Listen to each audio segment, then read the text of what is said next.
Hello friends, कैसे हैं आप लोग। आज का वीडियो हमारा टॉपिक 4 है, जिसमें हम वाइगोत्स्की के बारे में पढ़ने वाले हैं और इनके सिद्धांत को पढ़ेंगे। इनके सिद्धांत का नाम है सामाजिक सांस्कृतिक सिद्धांत, यानी कि सोशल कल्चरल थ्योरी। और अंत में कुछ प्रश्न उत्तर भी करेंगे ताकि आपका सभी कॉन्सेप्ट क्लियर हो जाए। दोस्तों, यहाँ से बहुत ज़्यादा प्रश्न पूछता है, चाहे हमारा सीटेट हो या कोई भी टेट एग्जाम हो, यहाँ से प्रश्न पूछता है। तो आप एक एक पॉइंट को नोट करते हुए चलिएगा ताकि आपको बाद में रिविजन करने में आसानी होगा। तो चलिए दोस्तों, वीडियो को शुरू करते हैं और सबसे पहले हम वाइगोत्स्की के बारे में जानते हैं। देखिए, ये एक मनोवैज्ञानिक है, यानी कि साइकोलॉजिस्ट थे जो रूस के रहने वाले थे। यहाँ से हमारे एग्जाम में प्रश्न पूछता है कि वाइगोत्स्की कहाँ के रहने वाले थे। तो दोस्तों, ये रूस के रहने वाले थे। इनकी मृत्यु बहुत कम उम्र में हो गई थी, 37 वर्ष की उम्र में इनकी मृत्यु हो गई थी। इन्होंने सामाजिक सांस्कृतिक सिद्धांत का प्रतिपादन किया था। इनका सिद्धांत का नाम है सामाजिक सांस्कृतिक सिद्धांत। इनके सिद्धांत का नाम भी हमारे एग्जाम में कभी कभी पूछ देता है, तो आप सिद्धांत का नाम याद रखिएगा। आइए दोस्तों, इनके सिद्धांत से कुछ इंपॉर्टेंट पॉइंट है, उन पॉइंट को एक एक करके पढ़ते हैं। यह सिद्धांत बताता है कि बच्चा अपने समाज और संस्कृति से अंतःक्रिया करके सीखता है। कहने का अर्थ है दोस्तों, वाइगोत्स्की के अनुसार बच्चे का विकास समाज और संस्कृति से अंतःक्रिया करके होता है, यानी कि इंटरेक्शन करके होता है। एक एग्जाम्पल से हम समझने की कोशिश करते हैं। मान लीजिए हमारी मातृभाषा जो थी, यानी कि मदर टंग लैंग्वेज, हम कैसे सीखे थे दोस्तों। इसके लिए ना कोई स्कूल गए थे, ना कोई अलग से क्लास लिए थे। हम अपने समाज से और संस्कृति से अंतःक्रिया करके, यानी कि हम अपने समाज से ही अपनी मातृभाषा सीखे थे। ऐसे ही वाइगोत्स्की ये बोलते हैं कि बच्चे जो कुछ भी सीखते हैं वह समाज और संस्कृति से अंतःक्रिया करके सीखते हैं, चाहे हमारा व्यवहार हो या अनुशासन हो। यानी कहने का अर्थ है बच्चों का विकास सामाजिक अंतःक्रिया के द्वारा होता है, ऐसा वाइगोत्स्की कहते हैं। लेकिन दोस्तों, हमारे जीन पियाजे इनके अपोजिट बोलते हैं। जीन पियाजे के अनुसार बच्चों का विकास जैसे जैसे उम्र बढ़ता है वैसे वैसे उनका विकास होता है। इसलिए जीन पियाजे का सिद्धांत जब हम पढ़े थे तो वहाँ उनकी 4 स्टेजेस पढ़े थे, आपको याद होगा SPCF, जैसे कि हम आपको बताए थे। S मतलब होता है दोस्तों सेंसरी मोटर, नहीं दोस्तों, S मतलब होता है सेंसरी मोटर, P मतलब होता है प्री ऑपरेशनल, C मतलब होता है कॉन्क्रीट ऑपरेशनल और F मतलब होता है फॉर्मल ऑपरेशन। ये दोस्तों हमारा 4 स्टेजेस था जो जीन पियाजे के सिद्धांत में हम पढ़े थे। इनमें यह बताया गया था कि बच्चे का विकास 0 से स्टार्ट होता है, इनके जन्म से स्टार्ट होता है और अंतिम 15 वर्ष तक होते रहता है। ऐसा जीन पियाजे के अनुसार बताया गया था कि बच्चे का जैसे जैसे उम्र बढ़ता है वैसे वैसे विकास होता है। कहने का अर्थ है बच्चे का सबसे पहले विकास होता है, उसके बाद अधिगम होता है, यानी कि उसके बाद सीखते हैं। लेकिन वाइगोत्स्की ऐसा मानते हैं कि बच्चे किसी भी उम्र का हो, जब वह सामाजिक अंतःक्रिया करते हैं, यानी कि जब समाज के साथ रहते हैं, अंतःक्रिया करते हैं, तो उनका विकास होता है। यह उम्र को नहीं वैल्यू देते हैं, लेकिन वाइगोत्स्की उम्र को वैल्यू देते हैं।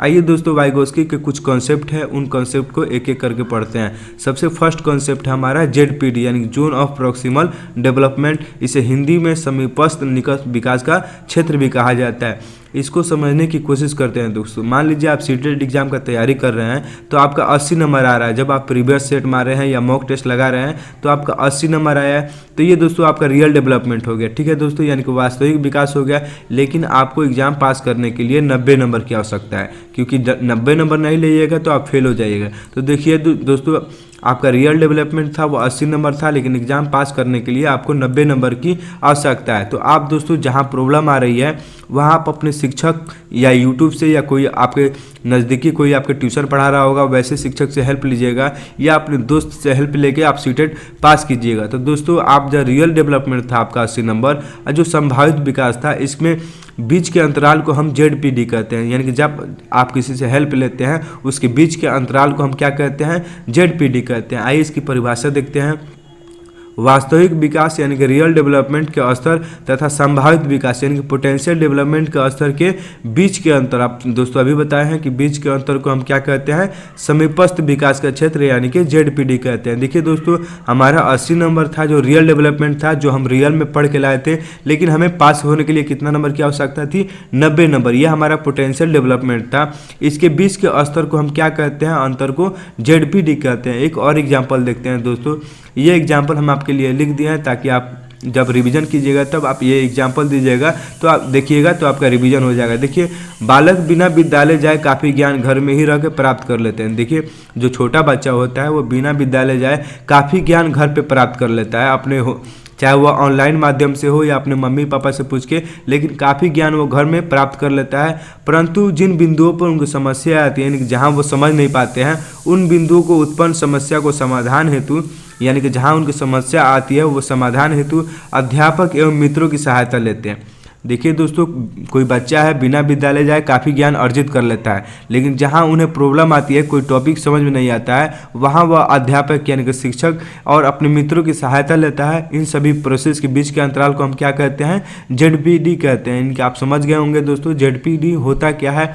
अब आइए दोस्तों नेक्स्ट कॉन्सेप्ट देखते हैं, एस्केप फोल्डिंग। इसे पाड़ या ढांचा भी बोलते हैं।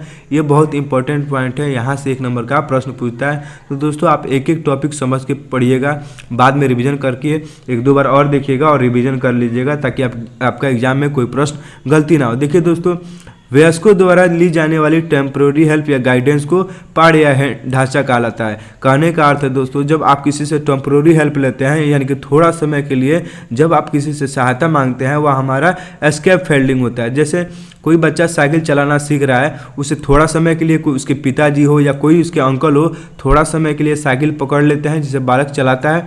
फिर थोड़ा दूर जब बालक जाता है तो वह साइकिल छोड़ देते हैं। ये जो हेल्प दिया गया था वो टेम्प्रोरी था, कुछ समय के लिए था, तो ये हमारा एस्केप फोल्डिंग होता है। जैसे आप कोई टॉपिक बना रहे हैं जहाँ आपको प्रॉब्लम आ रही है, आप किसी से सहायता लेते हैं, वो थोड़ी समय के लिए सहायता लेते हैं, वह आपसे बड़ा भी हो सकता है, आपसे छोटा भी हो सकता है, किसी भी उम्र का हो सकता है। जो आपको थोड़ा सा समय के लिए आपको हेल्प करता है उसे हम एस्केप फोल्डिंग कहते हैं। इसे हिंदी में पाड़ या ढांचा कहलाता है। आप डायरेक्ट समझिए, जो हेल्प टेम्प्रोरी होता है यानी थोड़े समय के लिए होता है उसे हम एस्केप फोल्डिंग कहते हैं। देखिए दोस्तों, जो एस्केप फोल्डिंग देगा वह हमारा MKO होगा। MKO का कहने का मतलब है दोस्तों मोर नॉलेजेबल अदर, यानी कि ये हमसे छोटा भी हो सकता है, हमसे बड़ा भी हो सकता है, लेकिन जिस चीज़ फील्ड में हमसे ज़्यादा जानता हो, चाहे आपके क्लास के माध्यम से जो आपसे ज़्यादा जानता हो, आपका MKO हो जाएगा। आप किसी से भी हेल्प लेते हैं वह हमारा MKO होता है, यानी जो हमको हेल्प देता है वह MKO यानी कि मोर नॉलेजेबल अदर होता है। ये कोई भी हो सकता है, टीचर भी हो सकता है, पेरेंट्स भी हो सकता है और हमारे दोस्त भी हो सकता है। ये किसी भी उम्र का हो सकता है, हमसे बड़ा भी हो सकता है, हमसे छोटा भी हो सकता है। आप समझ गए होंगे दोस्तों, जो टेम्प्रोरी हेल्प देता है उसे एस्केप फोल्डिंग कहते हैं, और जो हमको हेल्प देता है, जो हमको दोस्त या शिक्षक हेल्प दे रहे होंगे, उसे हम MKO कहते हैं, कि मोर नॉलेजेबल अदर कहते हैं। आइए दोस्तों, भाषा पे वाइगोस्की का कुछ विचार है, उन विचार को एक एक करके देखते हैं। यहाँ से भी हमारे एग्जाम में प्रश्न पूछता है। देखिए, वाइगोस्की के अनुसार भाषा और चिंतन शुरू में अलग अलग होते हैं लेकिन बाद में एक हो जाते हैं। कहने का अर्थ है, वाइगोस्की ये कहते हैं कि जो भाषा होता है, जो हमारा लैंग्वेज होता है, वह शुरू में अलग होता है। किससे अलग होता है? चिंतन से, यानी जो हम तर्क करते हैं, सोचते हैं, समझते हैं, वह हमारा चिंतन कहलाता है। यानी कि लैंग्वेज और चिंतन हमारा शुरू में अलग होता है। यानी जब हम छोटे होते हैं तो उस समय अलग होता है, लेकिन जैसे हमारा उम्र बढ़ता है वो दोनों एक हो जाते हैं। यानी कि लैंग्वेज और चिंतन हमारा थिंकिंग क्या हो जाता है? एक हो जाता है। नेक्स्ट पॉइंट है हमारा, वाइगोस्की के अनुसार, वाइगोस्की ने यह कहा है कि पहले भाषा आती है बाद में विचार आता है। वाइगोस्की यह बोलते हैं कि कोई बच्चा हो, छोटा हो, सबसे पहले वह लैंग्वेज बोलना सीखता है, यानी कि सबसे पहले उसके अंदर भाषा आती है, उसके बाद उसके अंदर सोचने और समझने की क्षमता आती है। यानी कि हम जब छोटे थे तो सबसे पहले हम बोलना सीखे थे, जब हम बोलना सीख लिए उसके बाद हमें सोचने और समझने की क्षमता आई। यही बात वाइगोस्की बोलते हैं कि बच्चों के अंदर सबसे पहले लैंग्वेज आती है, यानी कि भाषा आती है, उसके बाद उनके अंदर सोचने और समझने की क्षमता आती है। देखिए नेक्स्ट पॉइंट हमारा, भाषा संज्ञानात्मक विकास को सुगम बनाता है। संज्ञान का मतलब होता है दोस्तों किसी भी चीज़ को जानना, सोचना और समझना। यानी कि जो हमारा लैंग्वेज होता है वह हमारी इन चीज़ों को आसान कर देता है, हमारे सोचने में सहायता करता है, हमारा मानसिक विकास करता है। यानी कि जो लैंग्वेज होता है वह मानसिक विकास को सुगम बनाता है, यानी कि आसान बनाता है। दोस्तों एक स्पीच है जो बहुत इंपॉर्टेंट है, इसे निजी भाषण या आंतरिक भाषण या प्राइवेट स्पीच कहा जाता है। इससे हमारे हर एग्जाम में प्रश्न पूछा गया है। जब आप प्रीवियस ईयर लगाइएगा तो आपको यहाँ से प्रश्न देखने को मिलेगा कि प्राइवेट स्पीच के बारे में हमारे एग्जाम में पूछा गया है। तो देखिए दोस्तों, जब कोई भी आप करते समय आप अपने आप से बात करते हैं, वो बात आप बोल बोल के करते हैं। जैसे आप कोई प्रश्न सॉल्व कर रहे होंगे और सॉल्व करते करते आप अपने नाम रखिए, ये ऐसा नहीं होगा, ये ऐसा नहीं होगा। जब आप कुछ बात करते हैं, अपने खुद से बात करते हैं, उसे हम प्राइवेट स्पीच कहते हैं। ये देखिए, इसमें वाइगोस्की यह मानते हैं कि जो बच्चा होता है वह अपने आप को निर्देश देता है कि ऐसा मत करो, ऐसा करो। जैसे आप चित्र के माध्यम से देख सकते हैं, ये छोटी बच्ची है, ये कोई पजल सॉल्व कर रही है, लेकिन सॉल्व करते करते जब ये खुद से आप अपने आप से बात करेगी, इसे वाइगोस्की अपने भाषा में ये बोलते हैं कि ये छोटी बच्ची अपने आप को निर्देश देती है कि तुम ऐसे मत करो, ऐसे करो। तो इसे हम क्या कहते हैं? Private speech. अगर एक शब्द में समझने की कोशिश करें, जब आप कोई कार्य करते समय अपने आप से बात करते हैं, वह भी जोर जोर से, तो हमारा क्या होता है? प्राइवेट स्पीच होता है। अब आइए दोस्तों कुछ प्रश्न उत्तर कर लेते हैं ताकि हमारा सभी कॉन्सेप्ट क्लियर हो जाए। देखिए फर्स्ट प्रश्न है हमारा, एक टास्क के दौरान साइना खुद से इस बारे में बता रही है कि किस तरह वह टास्क को आगे लेकर जा सकती है। भाषा और विचार पर वाइगोस्की के विचारों के अनुसार इस तरह का निजी भाषण का डैश डैश संकेत है। देखिए दोस्तों, कोई टास्क है, इसे साइना कर रही है, सॉल्व कर रही है, वह सॉल्व करते करते समय अपने आप से बातें कर रही है। तो हम अभी बताएं दोस्तों, अपने आप से बात करना कोई कार्य करते करते वह हमारा क्या होता है? प्राइवेट स्पीच होता है। ऑप्शन देखते हैं इसका, संज्ञानात्मक अपरिपक्वता, स्वविनियम, अहंकार और मनोवैज्ञानिक विकार। देखिए दोस्तों, जो अपने आप से हम बात करते हैं उसमें क्या होता है? हम अपने आप को एक रेगुलेशन दे रहे होंगे, यानी कि खुद को निर्देश देते हैं कि ऐसा मत करो, ऐसा करो। तो यह हमारा स्वविनियम होता है। हमारा ऑप्शन 2 सही होगा। नेक्स्ट है सेकेंड क्वेश्चन, निम्नलिखित में से कौन सा वाइगोस्की के सामाजिक सांस्कृतिक सिद्धांत पर आधारित है? आपको ऑप्शन देखना है। देखिए, सक्रिय अनुकूलन, पारस्परिक शिक्षण या संस्कृति निरपेक्ष संज्ञानात्मक विकास या अंतर्दृष्टि पूर्ण अधिगम। आपको बताना है कि निम्नलिखित में से कौन सा वाइगोस्की के सामाजिक सांस्कृतिक सिद्धांत पर आधारित है, यानी कि इनमें से कौन सा सामाजिक सांस्कृतिक सिद्धांत पर आधारित है। आपको ये जवाब देना है। देखिए ऑप्शन बताइए दोस्तों। देखिए हमारा ऑप्शन सेकंड होगा, पारस्परिक शिक्षण। इसमें आप समाज में बात करते हैं, एक दूसरे से मिलजुल के कार्य करते हैं। जब आप एक दूसरे से बात करेंगे उससे हमारा सामाजिक डेवलपमेंट भी होगा, हमारा जो आपसी मेल विचार होगा एक दूसरे से व्यक्त होगा। तो हमारा ऑप्शन 2 सही होगा। नेक्स्ट है, वाइगोस्की के अनुसार समीपस्थ विकास का क्षेत्र, यानी कि ZPD पूछ रहा है कि क्या है। तो आइए उसका आंसर देखते हैं।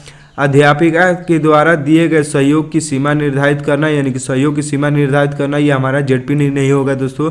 बच्ची अपने आप क्या कर सकती है जिसका आकलन नहीं किया जा सकता है, ये भी ऑप्शन हमारा नहीं होगा। बच्चे के द्वारा स्वतंत्र रूप से किए जा सकने वाला तथा सहायता के साथ करने वाले कार्य के बीच के अंतर। तो आपको पता है दोस्तों, जो आप काम कर सकते हैं और जो काम की सहायता के लिए आपको किसी चीज़ की आवश्यकता होती है, यानी कि रियल डेवलपमेंट और पोटेंशियल डेवलपमेंट के बीच के अंतर को हम क्या कहते हैं? ZPD कहते हैं। तो हमारा यही है कि बच्चा खुद से कुछ काम कर सकता है, लेकिन जहाँ उसकी सहायता होती है, वो किसी से हेल्प मांगता है, वह हमारा ZPD कहलाता है, यानी कि ऑप्शन 3 हमारा सही होगा। नेक्स्ट प्रश्न है, वाइगोस्की के अनुसार जब एक वयस्क बच्चे के निष्पादन के वर्तमान स्तर को सहयोग द्वारा विस्तारित किया जाता है, इसे क्या कहते हैं? यानी कि दोस्तों आपके क्या, जब किसी कार्य को आप किसी के सहयोग द्वारा खत्म करते हैं, वो हमारा टेम्पोररी हेल्प होता है। तो इसे पाड़ या ढांचा कहते हैं या एस्केप फोल्डिंग कहते हैं। ऑप्शन देखते हैं दोस्तों, हमारा थर्ड ऑप्शन है एस्केप फोल्डिंग या पाड़ या ढांचा। यही हमारा ऑप्शन सही होगा, यानी कि इसमें आप टेम्पोररी किसी से हेल्प लेते हैं, चाहे वो हमसे छोटा हो या हमसे बड़ा हो। नेक्स्ट प्रश्न है हमारा, निम्नलिखित कथनों में से कौन सा वाइगोस्की के द्वारा प्रस्तावित विकास तथा अधिगम के बीच संबंध का सार प्रस्तुत करता है? आपको बताना है कि कौन प्रस्तावित विकास और अधिगम के बीच सार प्रस्तुत करता है। ये ऑप्शन देखते हैं। विकास अधिगम से स्वाधीन है, ये ऑप्शन गलत है हमारा। अधिगम एवं विकास समानांतर प्रक्रिया करते हैं, ये भी गलत है। विकास प्रक्रिया अधिगम प्रक्रिया से पीछे रह जाती है। देखिए दोस्तों, वाइगोस्की ये बोलते हैं कि सबसे पहले बच्चों के अंतर्गत अधिगम होता है, यानी कि लर्निंग होता है। जब वो समाज में सीखते हैं, अंतःक्रिया के माध्यम से सीख लेते हैं, तो किसी भी उम्र में हो, चाहे वो 2 साल का बच्चा हो या 4 साल का बच्चा हो, जैसा उसे समाज मिलेगा वैसा वह सीख जाएगा। इसलिए पहले अधिगम होगा, बाद में विकास होगा, ऐसे वाइगोस्की मानते हैं। लेकिन दोस्तों अगर क्वेश्चन में जीन पियाजे लिखा रहता तो सबसे पहले हमारा जीन पियाजे में क्या होता है? सबसे पहले बच्चों का विकास होता है, जैसे जैसे उम्र बढ़ता है वैसे वैसे उनका अधिगम होता है। इसलिए आप क्वेश्चन आराम से पढ़िए दोस्तों, क्वेश्चन से हमारा आंसर सॉल्व होता है। देखिए अगर यहाँ वाइगोस्की लिखा था तो सबसे पहले अधिगम होगा, बाद में विकास। अगर जीन पियाजे लिखा रहता तो सबसे पहले विकास होता, उसके बाद अधिगम होता। तो हमारा क्वेश्चन वाइगोस्की का है, तो हमारा ऑप्शन सी सही होगा, यानी सबसे पहले अधिगम होगा, विकास उसके बाद होगा, इसलिए विकास पीछे रह जाता है अधिगम से। नेक्स्ट प्रश्न है हमारा, डैश डैश के अनुसार बच्चे के चिंतन के बारे में सामाजिक प्रक्रियाएं तथा सांस्कृतिक संदर्भ के प्रभाव को समझना आवश्यक है।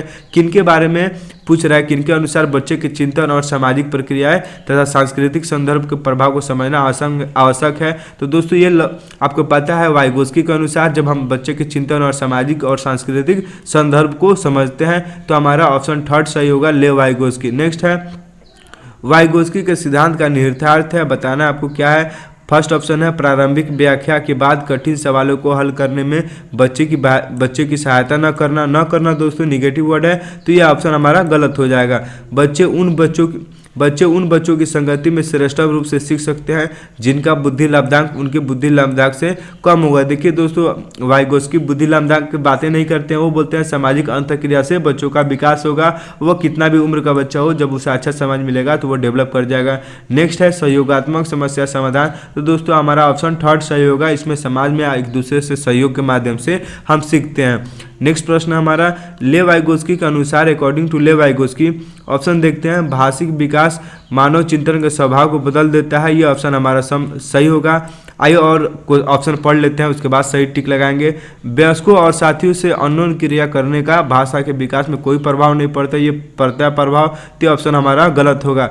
भाषिक विकास में सांस्कृतिक की भूमिका बहुत कम होती है, कम नहीं होती है दोस्तों, ये भी ऑप्शन हमारा गलत होगा। बच्चे भाषा अर्जन की एक युक्ति से कोई भाषा सीख सकते हैं, यह भी बात गलत है दोस्तों। हमारा ऑप्शन फर्स्ट सही होगा। जब बच्चे का लैंग्वेज का डेवलप हो जाएगा तो उसके मानव चिंतन यानी कि थिंकिंग भी डेवलप हो जाती है, ऐसे वाइगोस्की कहते हैं। अभी हम ऊपर पढ़ रहे थे कि बच्चों के भाषा जो होता है वो चिंतन का भी विकास करता है, तो ऑप्शन 1 हमारा सही होगा। दोस्तों हमारा आज का वीडियो यहीं समाप्त होता है। उम्मीद है आपको सभी पॉइंट समझ में आया होगा। वीडियो अच्छा लगा हो तो आप लाइक कर दीजिएगा। मिलते हैं नेक्स्ट वीडियो में। आज